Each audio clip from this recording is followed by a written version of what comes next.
Good afternoon, everyone. Our opening words today are called The Spirit of Water by Katie Sivani Gelfand. We light this chalice as a symbol of reunion. We reunite in this sanctuary to share the flow of our hearts with one another.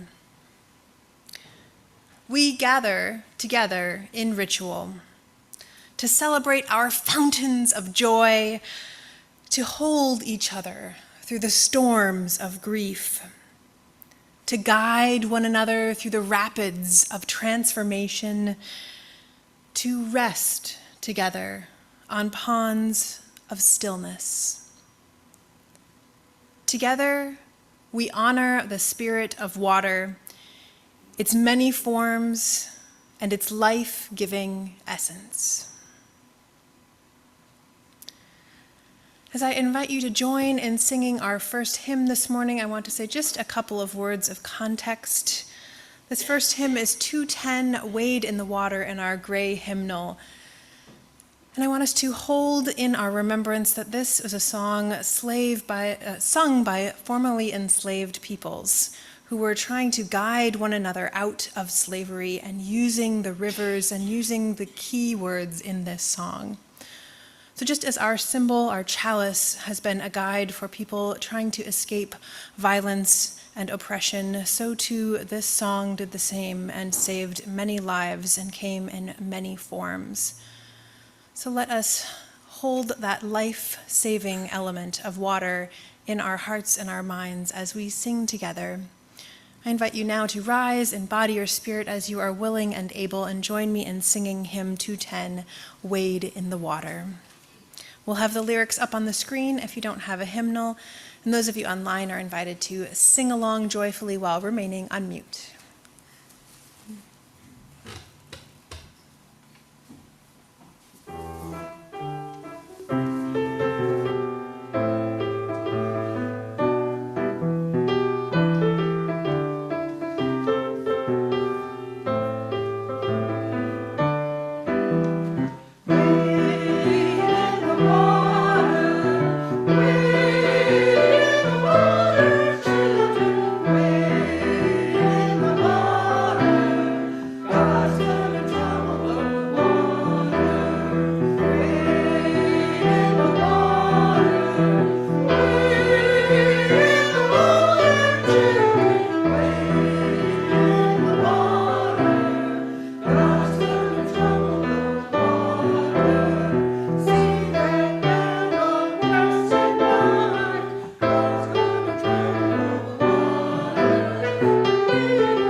Today, for our time of story and multi-generational time, we're going to hear a little bit of the history of this ritual we come together to celebrate at the beginning of each church year in September of water communion. How many of you know anything about how water communion started? Just a couple. All right, well, Marie's going to share with us a little bit of the history.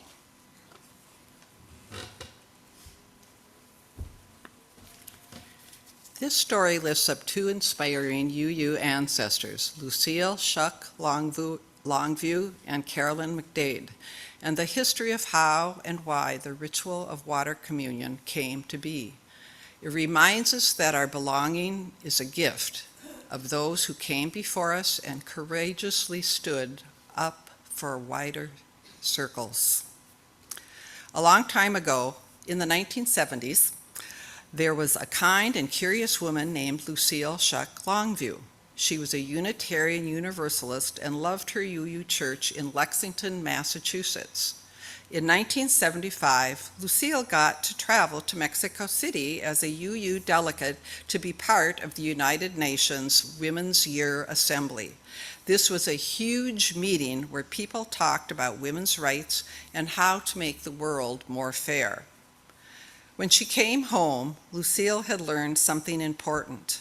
Even in churches, even in her own beloved Unitarian Universalist faith, women's voices weren't always listened to, and that wasn't fair. So Lucille spoke up. She asked other UUs, what if we looked closely at our faith and made sure it truly respected women too? Lots of people agreed. They worked together to create something called the Women and Religion Resolution. It said, let's take a deep look at the words and ideas we use in church and make sure everyone is included, especially women and girls. The resolution was passed by the 1977 General Assembly, and for the next few years, people worked to change our faith's traditions language to be more inclusive of women and to lift up and address the care of Mother Earth as a religious priority. In 1980, as part of this work, Lucille and her friend Carolyn McDade planned a very special gathering just for UU women. They called it Coming Home Like Rivers to the Sea. At that gathering, the women held a beautiful worship service that spoke to our connectedness to one another, to the totality of life, and to our place on this planet. They included a new inclusive symbol of women's spirituality, water, and in doing so, they made a brand new ritual, water communion. Each woman brought a little bit of water from somewhere special, maybe a river near her home, or a place she had traveled, or even her kitchen sink. One by one, the women stood in a circle and poured their water into a big bowl. As they poured, they shared the stories of where their water came from and why it mattered to them. The women said that water was a powerful symbol. It could come from many different places, just like they did. But when they poured their water together, it became one. Just like them, many voices, but one strong community. Some of the women even poured out their perfume bottles to carry the special water home because they wanted to keep that feeling of strength and togetherness close to them. That first water communion helped inspire big changes in the UU faith, like updating our UU principles to use more welcoming language and to remind us to care for the earth. And today, UU congregations all over the world celebrate water communion as a way to feel connected to each other, to our faith, and to the earth. So, as we get ready to hold our water ceremony, may we not only remember Lucille and Carolyn, but all of those who helped us find belonging by pushing our UU faith to be more fair, more loving, and more welcoming for everyone.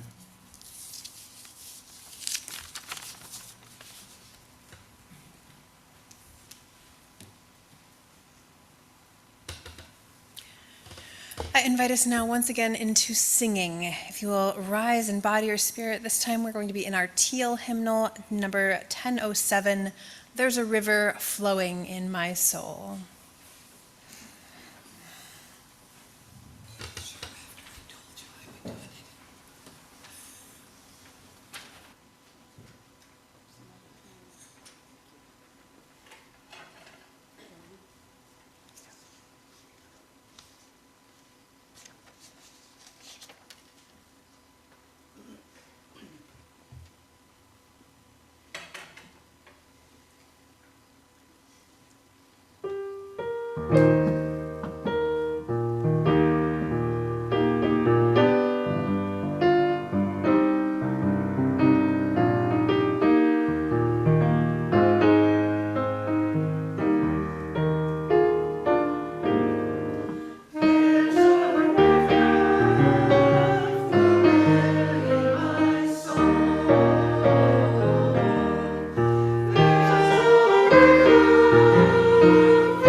There we go. Just going to keep hinting at water communion. Eventually we'll get to the ritual of it. But I do want to say a few words because it has been a turbulent summer for many of us personally, as well as locally, regionally, politically in the world. There has been a lot going on. So let's take just a minute or two to settle into our bodies and into this space as we've been out of this sanctuary space for a while. So I want to invite you to move through your body in a way that's comfortable for you, and wiggling your fingers and toes, giving a gentle shake or wiggle to your arms and legs. Maybe roll your shoulders a little bit.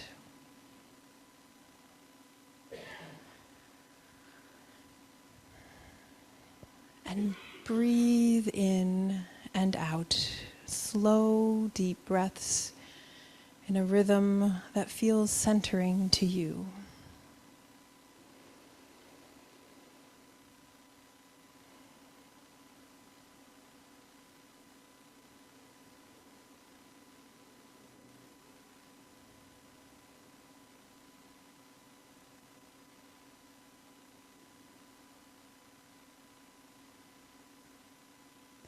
For many of us, the summer has been filled with busyness, here and there, external and internal. And coming back into community in this sanctuary is an opportunity to slow down for a moment,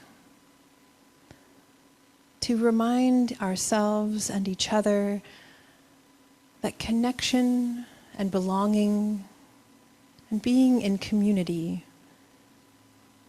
are pieces of living that truly ground us and help us make meaning in our lives.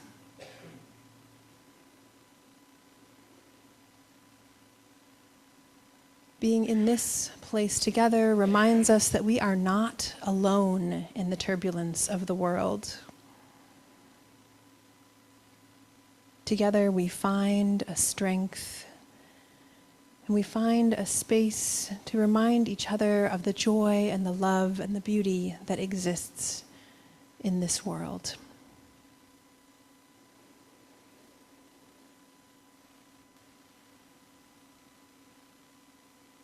We ground ourselves in our breath, while at the same time remembering the beat of our heart that pulses the lifeblood of water through our body. That water that lives within us connects us to all things and is always moving in and out. Even as we breathe, some water goes out and some water comes in.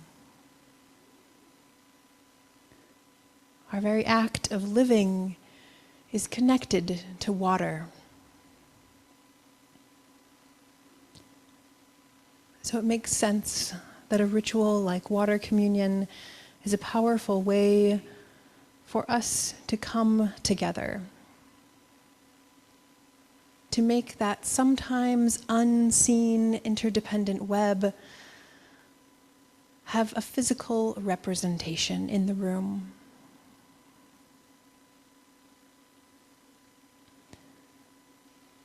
So I'll invite us now, actually, into a time of ritual together. Up front, you will see there is a bowl with water and stones. This water is the same water we poured last year. It reminds us that even as we come together now from different places, we do not come together out of nowhere. We come together out of a grounding and a history together with one another.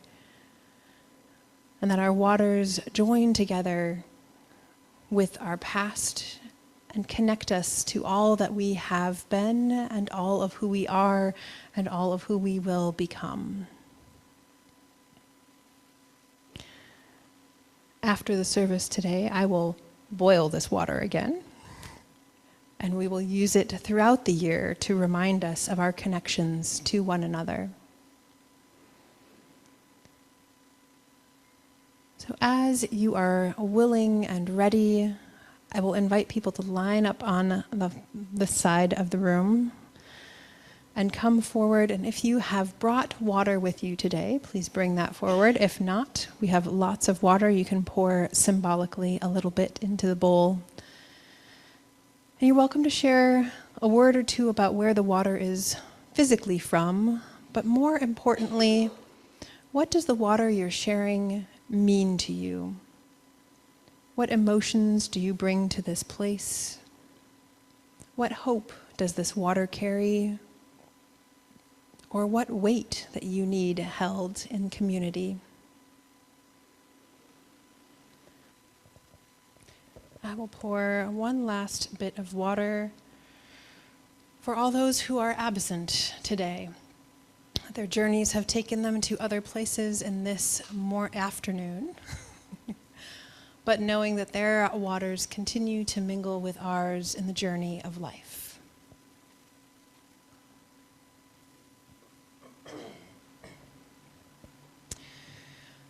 Now I invite you to join us in a blessing of the waters. Here we go. Please join in saying the words in italics. This water is sacred. It is made sacred by the many hands that have poured it with intention and love. The many stories that each drop contains, the many lives surrounding it in this unique moment, connected by commitment and faith. This water is sacred. May it continue to flow through this community with shining reflections of the unique gifts that flow through each of us. This water is sacred. May it continue to nurture this community with sustaining hope that we journey together through ripples of growth and change. Water is a blessing. May it continue to bless this community with loving reminders of our collective responsibility to one another and the world. Water changes and transforms over time. May its ripples be a reminder that the changes and growth within this community bring movement and transformation to the world beyond our doors. Water can restore. May it offer grace to our community and the willingness to forgive ourselves and one another when we make mistakes. Water is lucid. In moments when we are confused or uncertain, may it bring us clarity of purpose and commitment. Water sustains us. In moments when the reservoirs of our hearts and spirits are drained by sorrow or pain, may it nourish them with the knowledge that we are surrounded by a deep and abundant love. This water is sacred.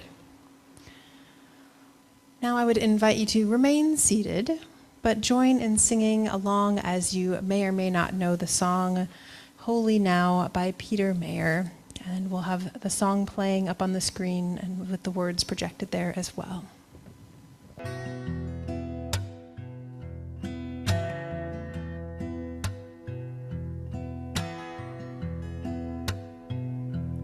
When I was a boy each week, on Sunday we would go to church and pay attention to the priest. He would read the holy word and consecrate the holy bread, and everyone would kneel and bow. Today the only difference is everything is holy now. Everything is holy now.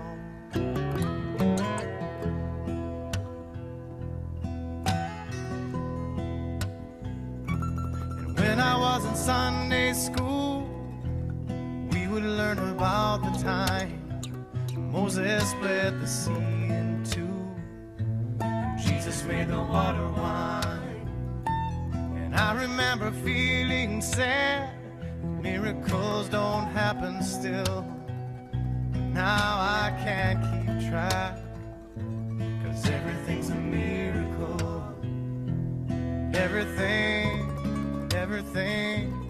Everything's a miracle.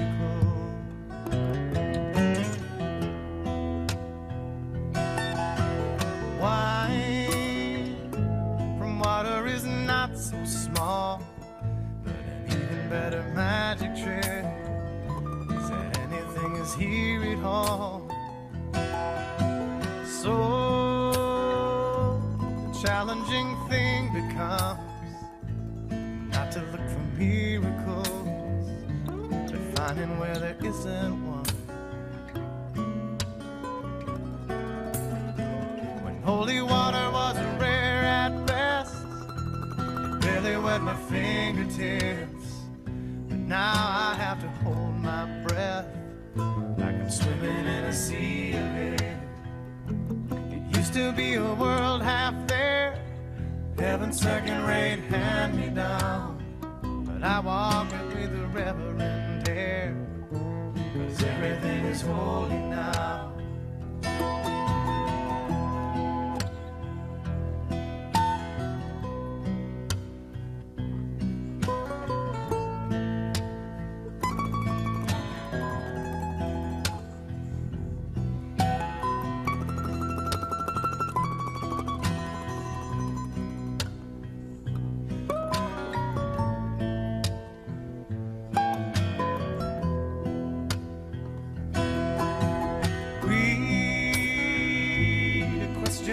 Child's face, say it's not a testament.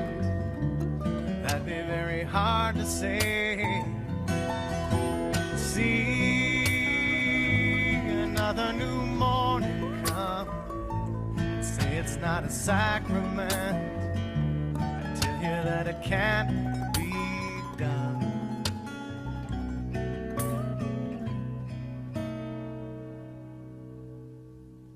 This morning outside I stood, I saw a little red-winged bird shining like a burning bush and singing like a scripture verse.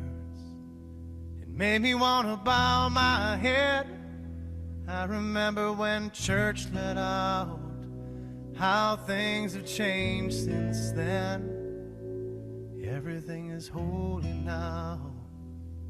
It used to be a world half there, heaven's second-rate hand-me-down. But I walk it with a reverent air, 'cause everything is holy.